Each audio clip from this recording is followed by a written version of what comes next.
आजच्या या इन्फॉर्मेटिव्ह व्लॉगमध्ये आपल्या सर्वांचे स्वागत आहे.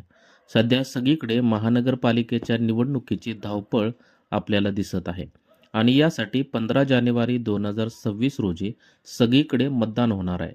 तेव्हा या महानगरपालिकेच्या निवडणुकीसाठी मतदान कसे करायचे आहे हे या व्लॉगमधून आपण पाहणार आहोत. तर प्रत्येक मतदान केंद्रावर 4 EVM मशीन किंवा 2 EVM मशीन असतील. या मतदानामध्ये प्रत्येक मतदाराला 4 वेळा मतदान करावयाचे आहे.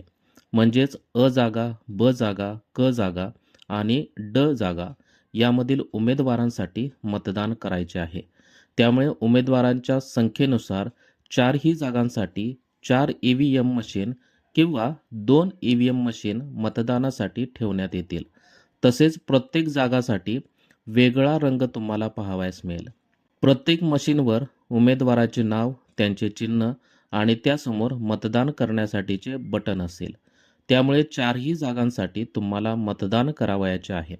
अ जागेसाठी मतदान केल्यानंतर लाल लाईट लागेल. असे आणखीन ब, क, ड या जागांमधील सुद्धा उमेदवारांसाठी मतदान केल्यावर लाल लाईट लागेल आणि शेवटच्या उमेदवाराला मतदान केल्यावर बजर वाजेल.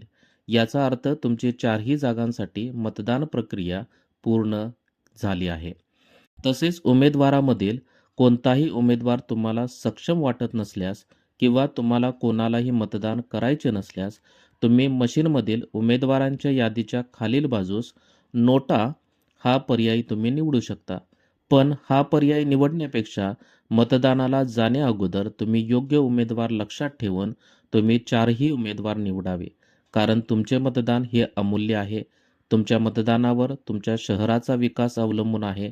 त्यामुळे योग्य उमेदवार निवडा आणि न विसरता मतदान करा. मला आशा आहे की ही मतदान प्रक्रिया तुम्हाला नक्कीच कळाली असेल. नक्की न विसरता घराबाहेर पडा आणि मतदान करा. थँक्यू.